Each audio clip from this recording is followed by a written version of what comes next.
everyone, welcome back to Roger Journal. I'm Alice.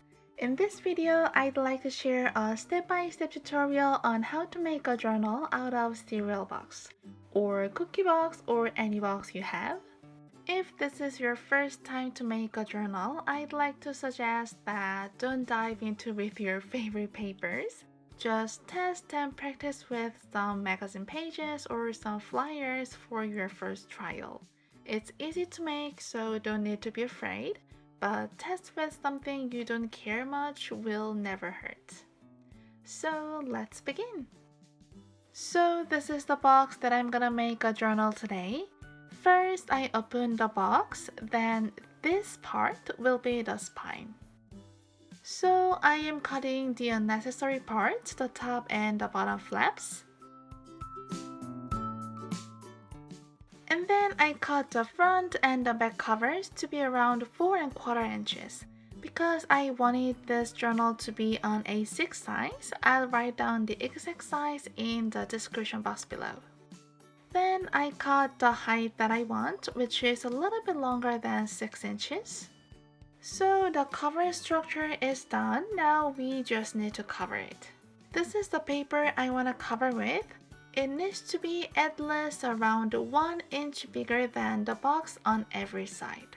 I'm gonna use double-sided tape I did on the edges, including next to the hinges.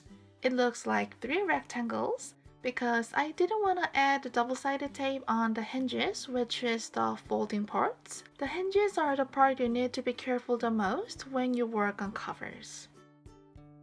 So I used glue stick too, even on the double-sided tapes, because it allows you to move around even after the cover touches the paper. This is great especially when you need to be super exact because of the pattern you chose. So this is my favorite glue stick, UHU glue stick, and I always use some kind of base when I apply glue, so I can apply thoroughly to the edges. Catalogs are great for this. If the pages are glossy, it's perfect.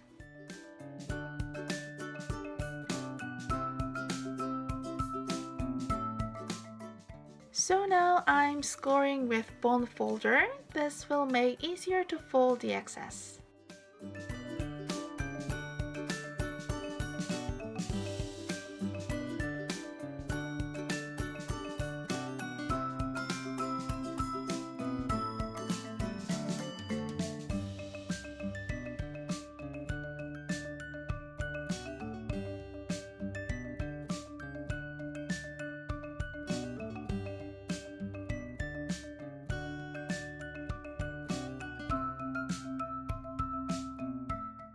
I'm cutting off the corners, but I didn't cut all the way to the box. As you can see, I left a little bit. If you cut too close to the box will be showing after you fold in the excess. And I'm cutting the hinge part too. Then I added double-sided tapes and glued the excess.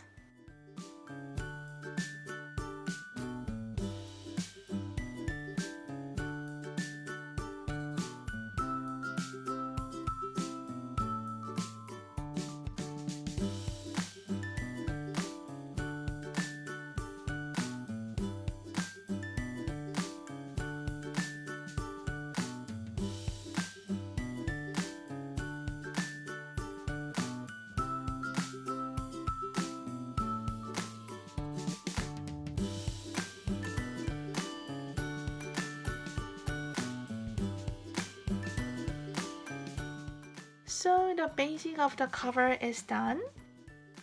I wanted to add this beautiful floral pattern on the cover. It is from Flourish Collection by Maggie Holmes.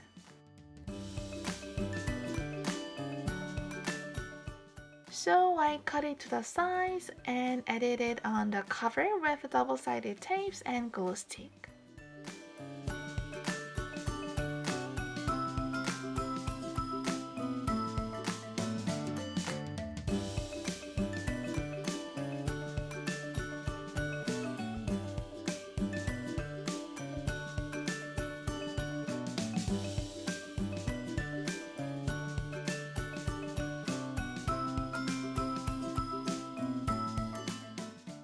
bone folder is so useful when you glue something. It helps to make sure there's no air bubble. Now I want to cover the inside. First, the spine. I'm gonna cover with vintage dictionary page because I didn't want to add bulk to the hinges. This time I used only glue stick because the vintage paper is very thin, but if you want, you can add double-sided tapes next to the hinges.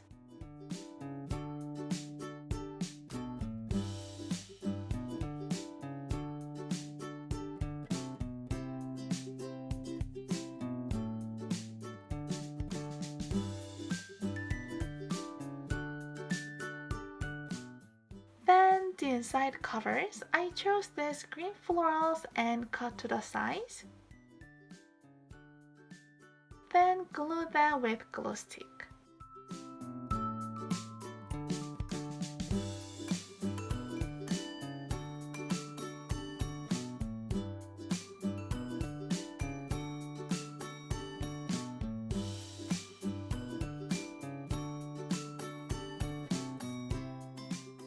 So the cover is done here. Now I'm gonna make pages.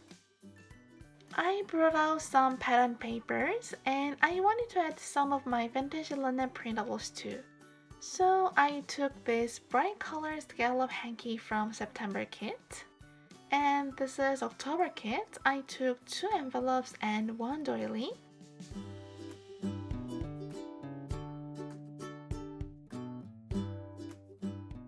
And this is November kit. I used 1 hanky from this kit.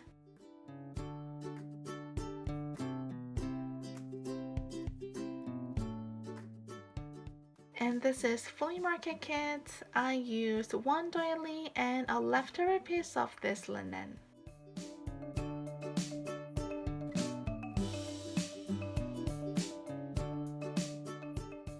So first, I started to fold the full-size pages in half.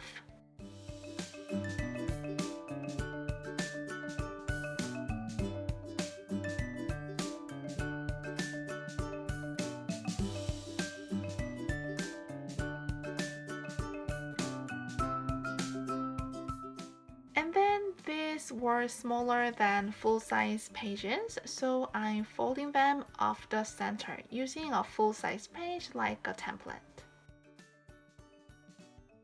I kept using full-size pages like a template. So for this vintage hanky printable, I tri-folded it because I was gonna make the scallop part a side pocket. And this hanky, I folded in half and then I could cut the bottom, but I folded it up because I thought they'd gonna make cute pockets.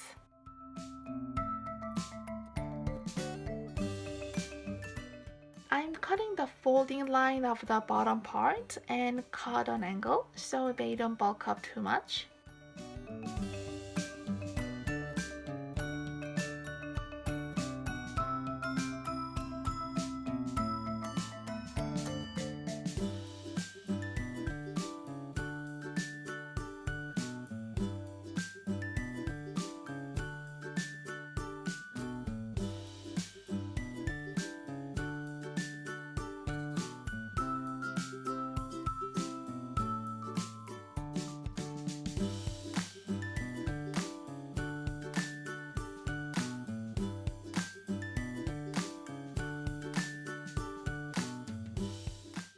Now I'm making envelopes. They are both from my October printable. I scored and folded the flaps. Envelopes are very easy to make and add lots of fun to journals. And I love hanky envelopes. They give so much vintage charm to journals.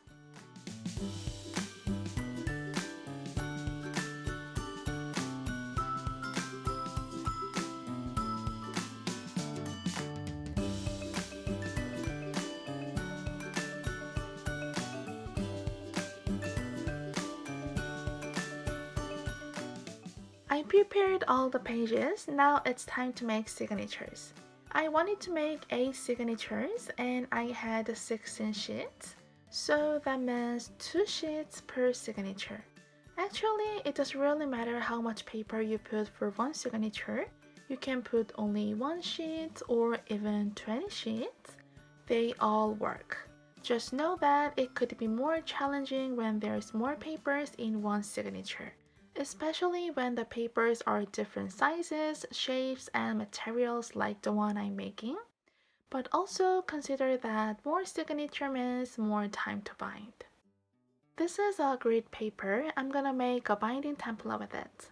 I cut the grid paper to the width of the spine and height of the pages, which is 5 to 6 millimeters shorter than the cover. I think it is around a quarter inch.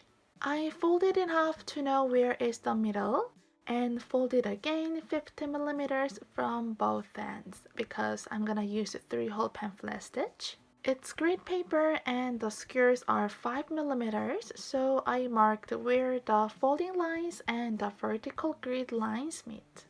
Grid paper makes creating binding templates so easy. You can use graph papers or even lined paper will be helpful. So I'm poking holes to the cover with an awl. If you don't have an awl, you can use just something pointy from your toolbox, as long as it is not too thick, because it doesn't look neat if the holes are too much bigger than binding thread. And also when I poke holes to the cover, I always do it from the outside, because again it looks neater when it is finished. Now I'm setting the order of signatures.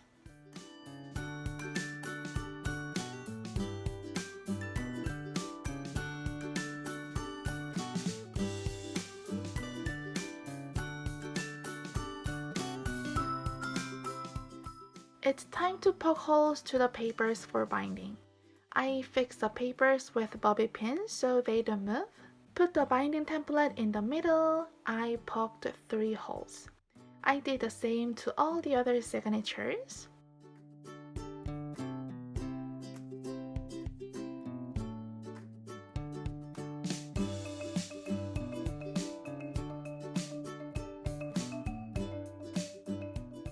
With an envelope, this is how you do. You bind it as it is opened.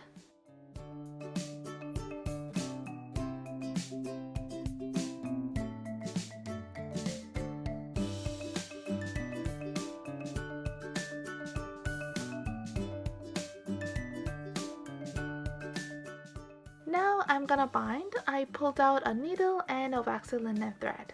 I buy my linen thread from Maison Saju. They have a store in Paris and they have a online shop as well. And they ship international. I'll leave a link below in case you wanna check. I'm using 3-hole pamphlet stitch and I bind from the back. You can bind from the front. It's your choice. The result will be the same. So to bind the signature to its cover, cut the thread at least 2.5 of the length of the pages and start from the inside. First, pass the hole in the middle and then at the top, then the bottom. And you come back to the middle. And check everything's okay. Release the bobby pin, pull the thread tight, then make 2 knots.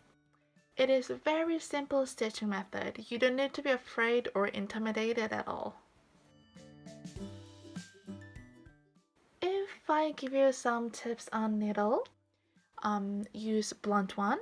It'll prevent accidentally poking another hole to the papers when you try to pass the holes. And use a needle that its eye is not too big because it'll broaden the holes when it passes. And again, it won't look very neat. So as I said, I made 8 signatures because the spine was 45 millimeters. Of course, I could make 4 signatures, but I prefer more signatures and less papers per signature because in this way the pages lay flatter.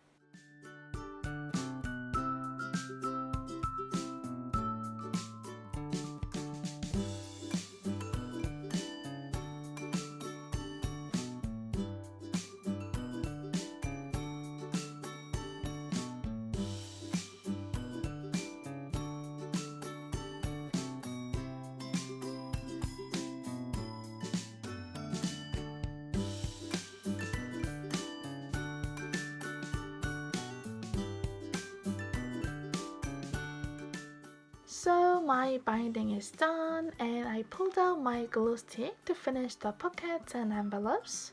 This was the pocket that I made with a hanky printable. And this is a scallop edge side pocket. And this is how you complete an envelope you bound in the middle of signature. More pockets.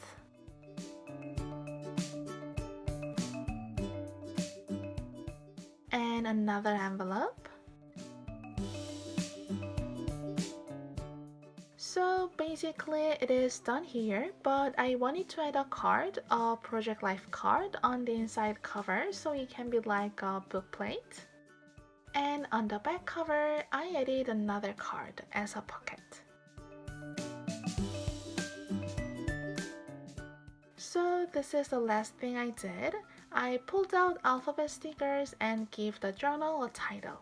I did May because this journal's gonna be my daily journal for May.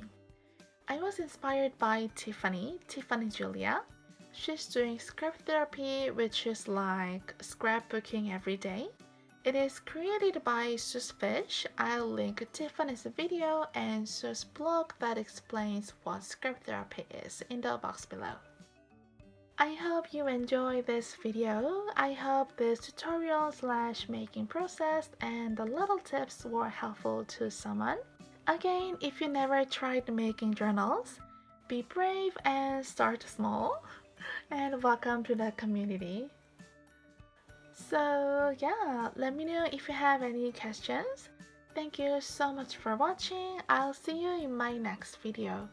Bye bye!